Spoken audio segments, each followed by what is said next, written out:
अतीत के उन ब्राह्मणों के धर्म ग्रंथ को फेंक दो, करो शिक्षा ग्रहण, जाति की बेड़ियों को तोड़ दो। उपेक्षा, उत्पीड़न और दीनता का अंत करो, दीनता का अंत करो। दहकते धधकते ये शब्द उस क्रांतिकारी कवित्री के हैं जिन्हें आधुनिक भारत की पहली विद्रोही कवित्री होने का गौरव प्राप्त हुआ।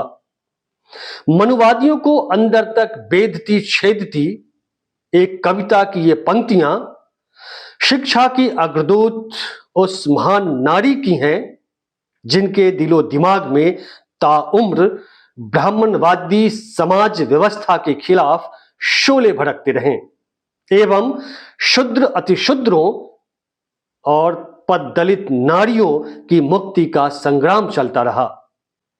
आधुनिक भारत के इस पहली विद्रोही कवित्री, पहली शिक्षिका, क्रांतिदर्शी समाज सुधारक, विचारक सावित्रीबाई फूले को आज याद करने का दिन है।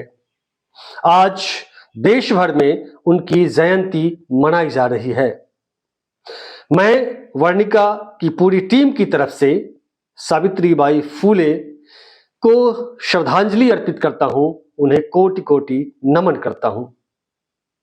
सिद्धार्थ रामू एक बेहतरीन लेखक और पत्रकार हैं। उनकी कलम मनु की व्यवस्था द्वारा सताए गए आम लोगों के पक्ष में चलती है। सावित्रीबाई फूले पर सिद्धार्थ रामू की एक किताब है, सामाजिक क्रांति की योद्धा सावित्रीबाई फूले, जीवन के विविध आयाम। उन्होंने अपने फेसबुक पेज पर एक लंबा लेख लिखकर सावित्रीबाई फूले को श्रद्धांजलि अर्पित की है। आइए रामू के इस लेख का एक छोटा सा अंश हम आपको सुनाते हैं। सावित्रीबाई फूले आधुनिक भारत की प्रथम भारतीय महिला शिक्षिका थीं। इस तथ्य से हम सभी वाकिफ हैं, लेकिन बहुत कम लोग हैं जो इस तथ्य से परिचित होंगे कि वे आधुनिक भारत की पहली विद्रोही महिला कवित्री और लेखिका भी थीं। उनकी कविताओं का पहला संग्रह काव्य फूले 1854 में प्रकाशित हुआ था। तब वे महज 23 वर्ष की थीं। इसका अर्थ है कि उन्होंने 19-20 वर्ष की उम्र से ही कविताएं लिखनी शुरू कर दी थीं। उनका दूसरा कविता संग्रह 52 कशी सुबोध रत्नाकर नाम से 1891 में आया। कविता के अलावा उनके 3 पत्र अत्यंत चर्चित हैं जो उन्होंने ज्योतिराव फूले को लिखे थे। उन्होंने विभिन्न अवसरों पर भाषण दिए। इन भाषणों में भी उनका चिंतनशील और लेखक व्यक्तित्व निखर कर सामने आता है। इसके अलावा उन्होंने छात्राओं को शिक्षित करने के लिए संगीत नाटिका भी तैयार की। इस संगीत नाटिका में 25 छात्राओं का समूह संवाद करता था। सावित्रीबाई फूले अपनी रचनाओं में एक ऐसे समाज और जीवन का सपना देखती हैं जिसमें किसी तरह का कोई अन्याय न हो। हर इंसान मानवीय गरिमा के साथ जीवन व्यतीत करे। उन्होंने जान लिया कि बेहतर समाज और सबके लिए खूबसूरत जिंदगी के मार्ग में सबसे बड़ी बाधा ब्राह्मणवादी मनुवादी व्यवस्था और इसके द्वारा रची गई जाति पाति की घातक परंपरा तथा स्त्री पुरुष के बीच भेदभाव है। उन्होंने अपनी कविताओं में सबसे ज्यादा चोट मनुवाद, जाति वर्ण के भेदभाव और स्त्री पुरुष के बीच असमानता पर की है। शूद्रों का दर्द शीर्षक कविता में वे लिखती हैं कि शूद्रों को हजारों वर्षों से ब्राह्मणों ने षड्यंत्र रचकर अपने जाल में फंसा रखा है। ब्राह्मणों ने शूद्रों और अतिशूद्रों का शोषण, उत्पीड़न करने और उनके ऊपर अपना वर्चस्व कायम रखने के लिए यह सारा षड्यंत्र रचा है। ब्राह्मणों ने शूद्रों और स्त्रियों को गुलाम बनाए रखने के लिए तमाम ग्रंथ रचे, जिसमें मनुस्मृति सबसे कुख्यात है। मनुस्मृति में साफ तौर पर कहा गया है कि ब्रह्मा ने शूद्र के लिए सिर्फ एक कर्म निर्धारित किया है कि वह विनम्र होकर 3 वर्णों ब्राह्मण, क्षत्रिय और वैश्य की सेवा करे। सावित्रीबाई फूले ब्राह्मणवादी धर्मग्रंथों के इन षड्यंत्रों को अच्छी तरह समझती थीं। उन्होंने अपनी कविता शूद्रों का दर्द में लिखा है कि 2000 वर्ष से भी पुराना है शूद्रों का दर्द। ब्राह्मणों के षड्यंत्र के जाल में फंसी रही उनकी सेवा। उनकी कविताएं इस बात की साक्षी हैं कि उन्हें इस बात का गहरा एहसास था कि शूद्रों की पराधीनता, दुर्दशा और गरीबी के लिए उनकी अज्ञानता, रूढ़िवादिता और परंपराओं की बेड़ियां जिम्मेदार हैं। इस स्थिति ने उन्हें इस हालत में पहुंचा दिया है कि गरीबी के तेजाब से झुलस रहे हैं।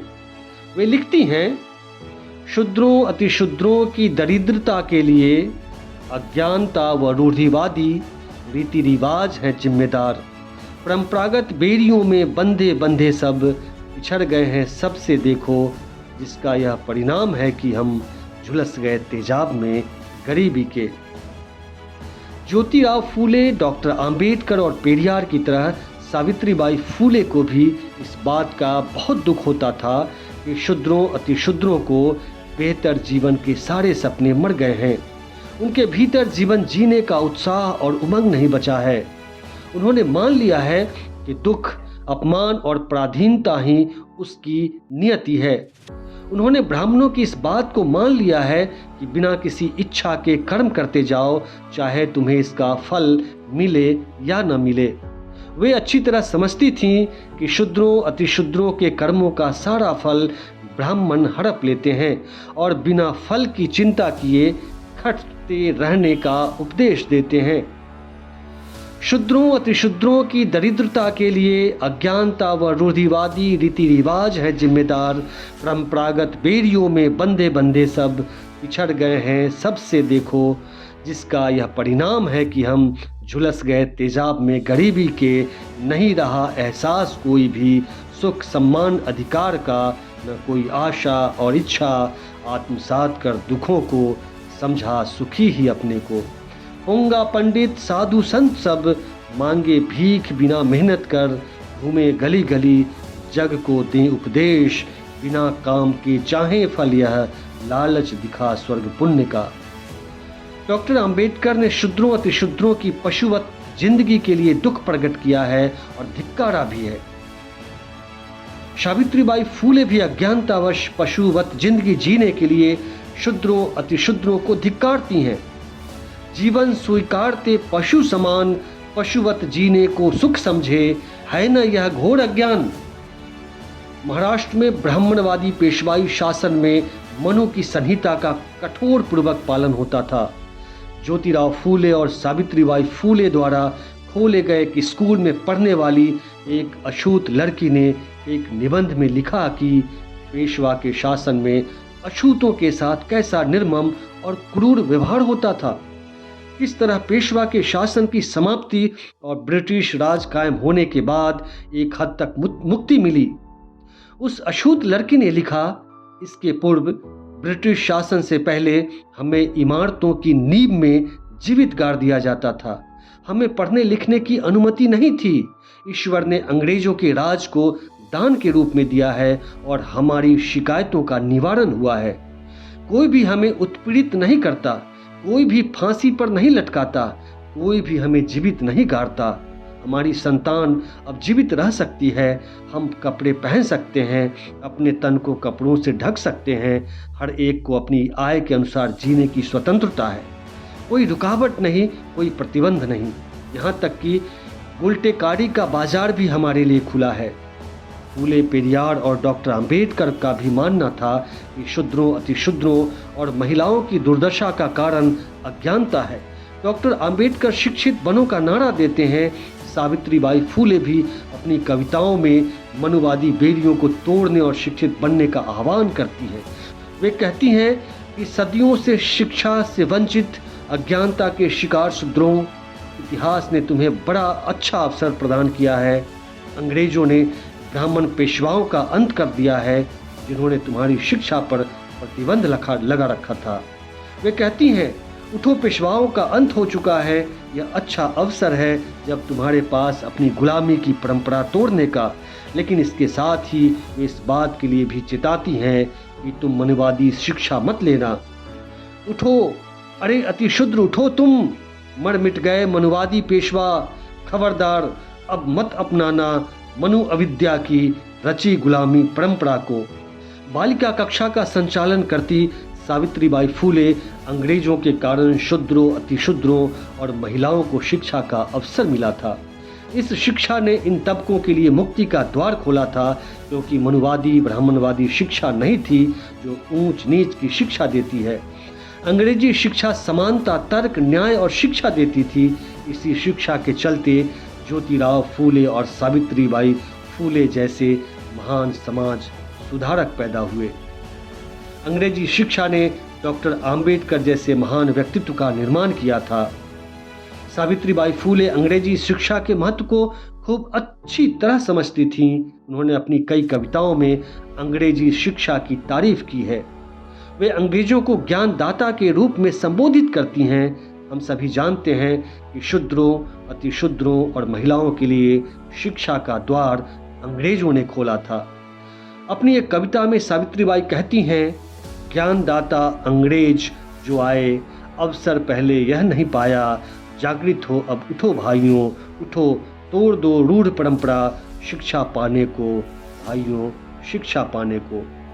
वे धिक्कारती हुई, समझाती हुई कहती हैं, बिना ज्ञान के व्यर्थ सभी कुछ हो जाता, बुद्धि बिना तो इंसान भी पशु कहलाता।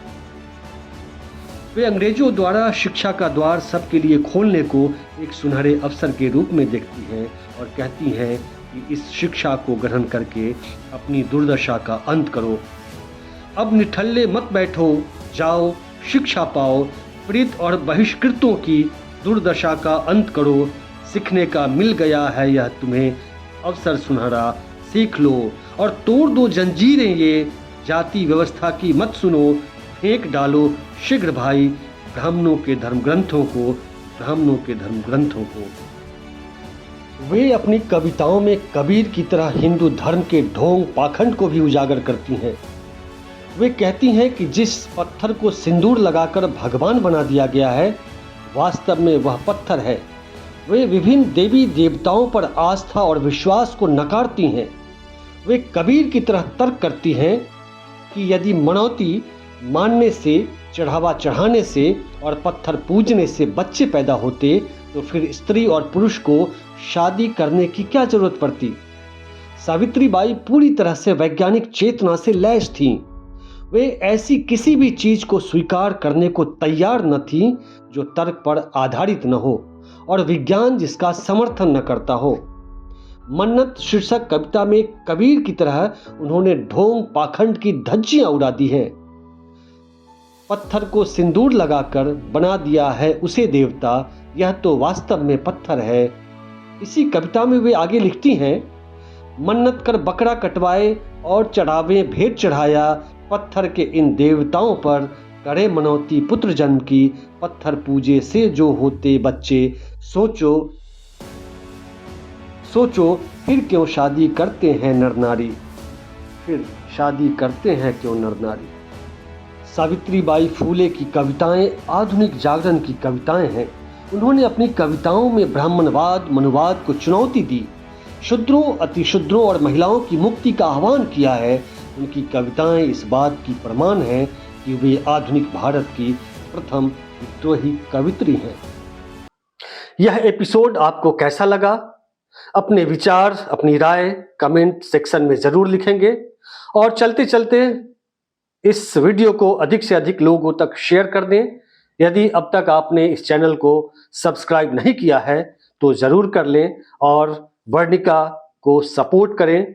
तो चलिए अगले एपिसोड में फिर मिलते हैं किसी नए विषय के साथ। तब तक के लिए नमस्कार, शुक्रिया।